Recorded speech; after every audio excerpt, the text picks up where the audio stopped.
A beautiful Wednesday. It says welcome to the midweek edition of Joy News Interactive here on your Joy News channel. I want to start by reminding you to be in charge of how you feel, and you need to choose happiness over other things, and that's our quote for this morning. Remember, my name is Miss G and I am your entertainment general. It's refreshing to be with you on Joy News Interactive. We're live on the Joy News channel, Multi TV, DSTV channel 421, Go TV channel 4144, and you can join us on Facebook and Twitter as Joy News on TV. Now send in your comments and I'll be glad to read them here live and colored.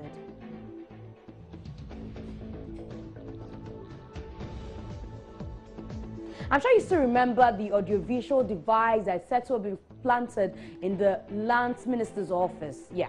Well, we now know that the former Lands and Natural Resources Minister, Yusuf Hussaini, has claimed ownership of that device, but he says it was not fully installed, hence it wasn't functioning. He added that he had no malice intended. Now, the Lands and Natural Resource Minister, John Peter Amewu, on the other hand, has expressed surprise that his predecessor never informed him about the secret device. People like government expert Dr. Eric Oduro-Osai want to know why information about equipment failed to make it to the handing over note during the transition process. This is becoming complicated by the minute.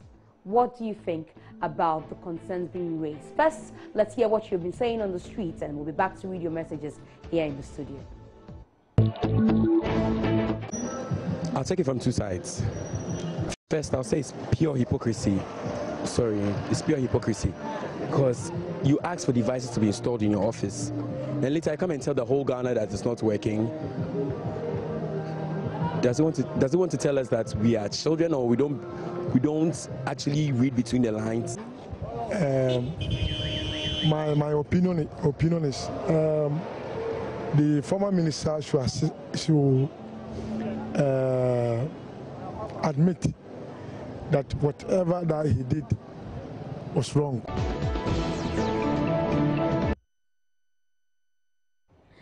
And those are comments from you from the street. Let's get to Facebook to read your reactions to the story. And the German says, but he said it wasn't working, so there was no need to inform the new one. Or you're asking, and Yaima says it wasn't working, so what was it doing there? Fear politicians because they're even dangerous than Chirobwase guys. And Gude says, yeah, he must inform him. By the way, he said it was not even working. So I don't think we should be talking much about this. And for saying a bit more than, has bitten a bit more than he could chew without teeth. And those are comments from you on our Facebook page. Now, the 2016 PNC presidential candidate Edward Nasigri Mahama on Monday was appointed to serve as Ghana's ambassador at large. There has been some controversy, especially with claims by some members of the PNC that Dr. Mahama did not officially inform the party about his new appointment. Today, we want to ask you what you know about his new position. Do you know what it means? Who is an ambassador at large? Let's see how you have been responding to this, because yesterday we talked briefly about it, and Owusu says, laugh out loud. He can appoint ambassadors to space. Who cares? So as long as the tail, okay. And Buffy says, I was happy when I heard on the news on Monday, Ghana, we have gotten a good president who doesn't think only about his party members, but an all-inclusive government. I hope Mr. Mahama will do a good work to pursue the good plans of President Nanado to the people of Ghana. But my advice to the president is not to include any NDC member in his government, because they don't deserve it. And that's from you. And the German says, that was the name my mom used to call me just because I roam a lot. So meaning he's a roaming ambassador. All right. And Mr. Edward Mahama is not okay.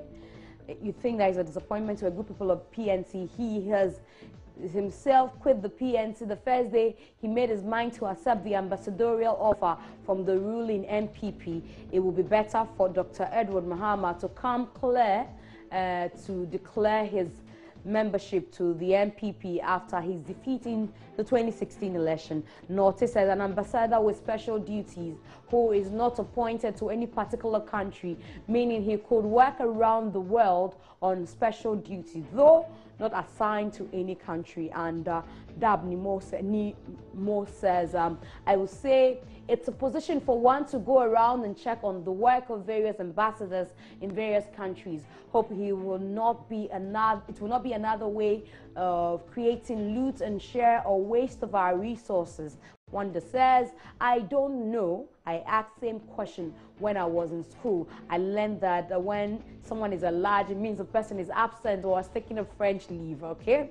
And Atishobi says, an ambassador at large is a diplomat of the highest rank or a minister who is accredited to represent his country internationally, unlike an ambassador in residence who is usually limited to a country or embassy. The ambassador at large is entrusted to, if we can read more of those comments, otherwise we move to another one. And Eva Simpson says, it is when you are roaming all over the place without knowing where to go. Bone says, very soon Ghana will have an ambassador to the moon.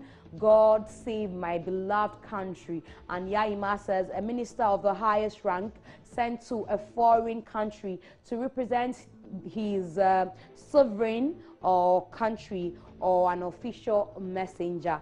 And I think those are some messages from you out there on our Facebook page. And I mean, our boss says, is a wanted ambassador, meaning he's being searched by the police, and the one who is always at large. Laugh out loud, haha. So some comments from you. Now let's talk about the prison service. And government has given approval to the Ghana Prison Service to recruit 1,000 officers. This is to enhance performance at the service so as to meet international best practices in the prisons administration. This was made known by the Vice President Dr. Mahamadou Bawumia on Tuesday at the inauguration of a 13-member governing council of the Ghana Prisons Council. According to the Vice President, the poor ratio of prison personnel to inmates has affected the performance of the service, making the Ghana Prison Service fall below the required international standards. I have a simple question for you today.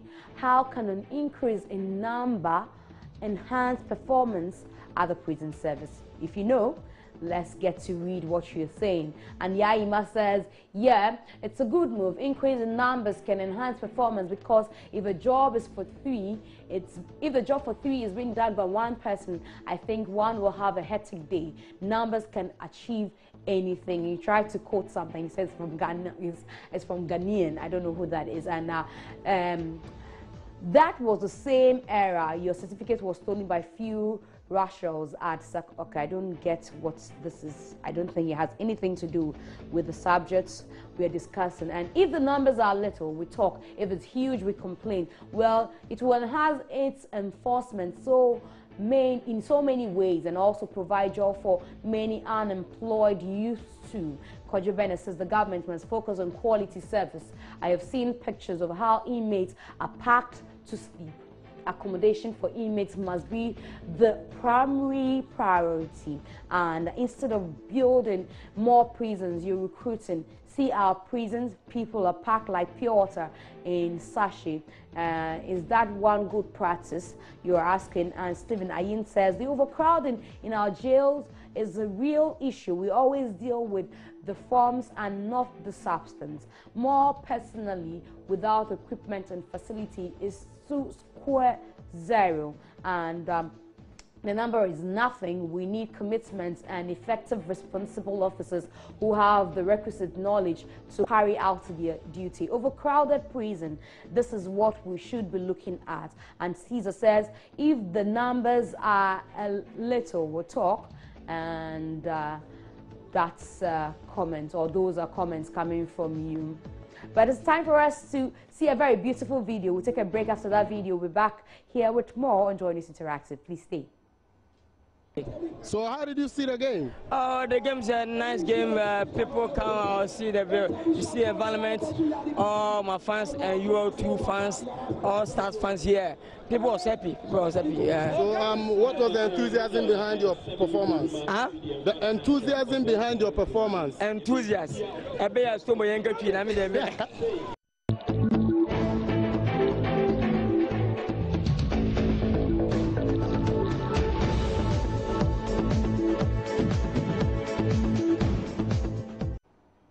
Welcome back from the break, but I hope that you enjoyed the dancehall artist Stonebwoy's interview with Kumasi Bay's actor Lil Wayne, and you know the word enthusiasm put him off. But who travels 3,000 miles to be a whiner? That was a response one investor gave Deputy Minister for Trade and Industry, Robert Ahumka Lindsay, a few days ago. Now, at the Diaspora Homecoming Summit at the Accra International Conference Center, Mr. Ahumka asked investors to stop whining about things not working here in Ghana. Well, another word for whine is to complain, to murmur, and the video has been circulating social media. Let's take a look. Nobody likes whiners.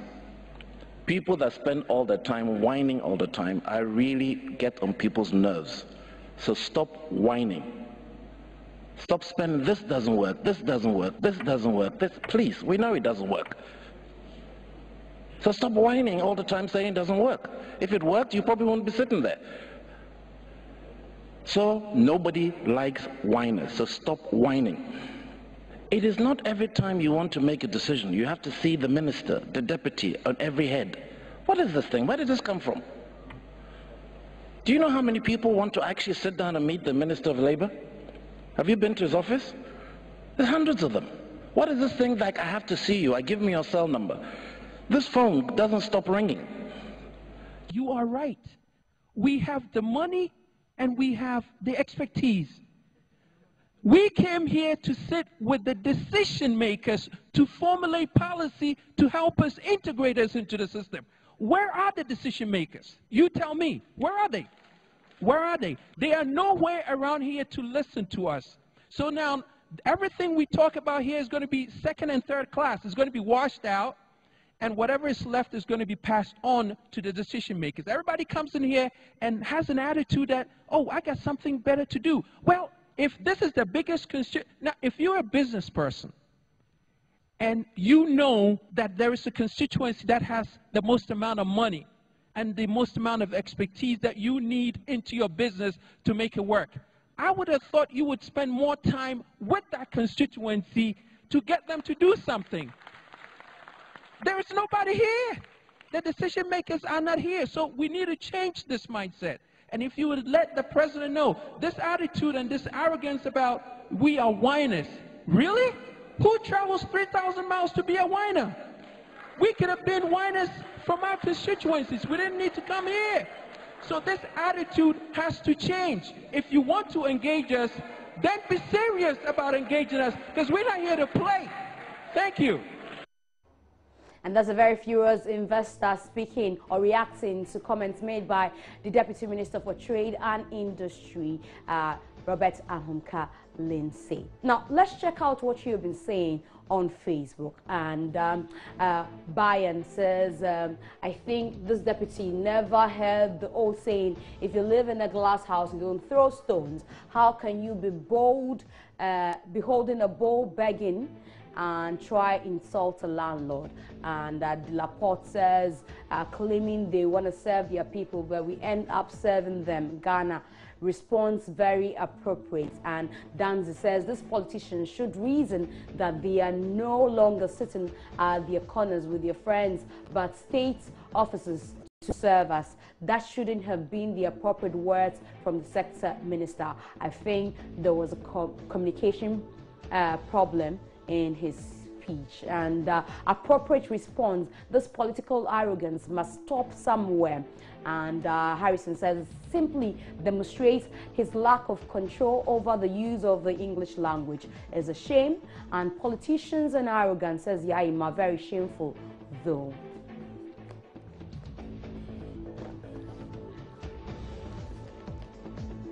Now, American President Donald Trump, like many world leaders in contemporary times, are very active on social media, especially Twitter.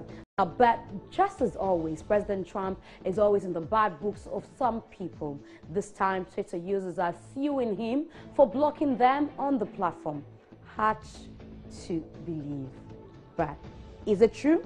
Well, the legal complaint argues that by blocking them, the president has barred them from joining in an online conversation. Now, it says it's an attempt to suppress dissent in the public forum and a violation of the First Amendment right of free speech. Now, public officials and their social media presence, yeah, can be some way. But over to you. You have a say. What do you make if someone block you, or what would you make of someone blocking you on social media? Facebook, Twitter, and all the other apps that there is. And General said blocking is online imprisonment. It's fun when you check them occasionally to see how they're faring in their cells. Okay, Donald Trump, stop behaving like a kid, you're saying. And Yaima says, I think when someone is abusive, I have to block that person. But I think the issue with Donald Trump, but I think with the Donald Trump issue, it's just criticism, and as a leader, he's supposed to take that in good faith. For lack of criticism, the trunk of an elephant grew very long, and you say it's a Uganda proverb. And Joel said, do these people have keys to doors leading to their rooms? If yes, why don't they break the doors for everyone to enter when they feel like having a convo with them? So Trump can't live his personal life because of hate? Well, let me mind my business here. And William says, basically blocking someone on social media is one of those moves to violating the suppressed dissent in the international communication law. Further to this, Trump as a president illegally thought of blocking those guys to avoid further disturbances. And I just woke up from bed and I don't know what I'm talking about here. Definitely, I can't even get what you're saying. And Akoli says, really? What about one's right to privacy and the privilege to take decisions that ensure your security and peace of mind? You're asking, and you continue to say, or is it because he's a public figure? This is indeed a test case, and if the complaints win, then the precedents can be set. And Bofi says, President Trump, but I think the citizens have taken the right path to seek for their rights, and it speaks well how beautiful democracy is. We should practice the same here in Ghana, and it will make us develop democratically. And laugh out loud, I would also sue Nanado soon for blocking me on Facebook. I intend to do that at the ICC to avoid injustice of two sisters at the head of the judiciary trying to defend brother and boss. And Fela Jr. says, I think I should also sue Mahama because he blocked me on his Facebook page. And Bank says, this guy is the most funniest in the world. What a president. And I love democracy. What a president US has gotten on your hands. Everything about him is funny. If you don't like nonsense, don't talk nonsense, you're saying from Dabnimo. Okay, so some send messages threatening you and all that he's saying. What do you look out for when choosing a partner is a question we are asking today. Now, I know it may be a long list of qualities for a lot of you when you're looking out for a partner, because sometimes arranged marriages are gradually losing popularity in our culture, and love is what seems to be, but people are looking out for love. That's what it seems to be. But is love all it takes to get married, is what we are asking you. Do you think that all you need to settle down these days is just to love the person? Before now, people will say money is a factor, his religion is a factor, blah, blah, blah is a factor. But these days, people think that love is all it takes. What do you think? And let's read your comments. And Hill says, it's all it takes to get married is money and beautiful faces. And not love, you go chop sleep, you are asking. And the Minta says, love is not enough. As a man, you need to be financially sound before you think of an extra burden upon you. Money comes along with respect. Women change over time, and no matter how much they love you, it would diminish with time if there is no money, I'm sure. And Rodney says, love don't chase, love don't do enna, devoid of unreasonable excuses. Love doesn't disrespect, and above all, love should give it out anytime. Oforide says, not even close. Impromptu pregnancy, child marriage, poverty issues of sort, name them, and that's the basis. However, today's marriage is based on cash and carry. Achichogbe says the foundation is not love. However, it's like it's only men who can love and women. Okay, it's because I don't get it. I don't get it at all. Bonsu, let's read the last one. Bonsu says, if you don't venture into marriage when you don't have money, get the money and see if women won't chase you. Opoki says, if someone decides to marry because of money or material things, then it's a different thing. But the foundation of it all is love.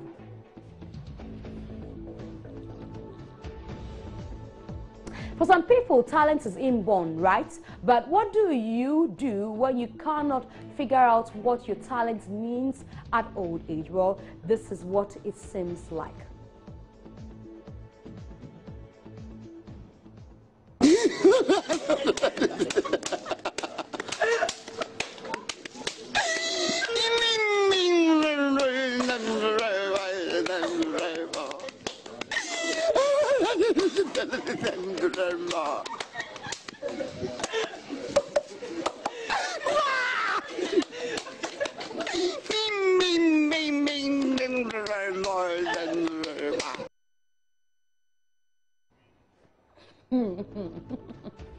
Okay, so that I'm sure the old man is now discovering his talent. He could actually use the sound from his mouth as a beat for any musician. So if you're a musician out there, you're looking for a beat maker, this is a natural, authentic beat maker on your screens. And look for him wherever you can find him on social media. My name is Ms. G. There's more to come on the Joy News channel. Join me later in the evening as I bring you entertainment on Joy News Prime. Have a great Wednesday. It's Women Crush Wednesday. Go crush on a woman, crush on me. I'll catch you later.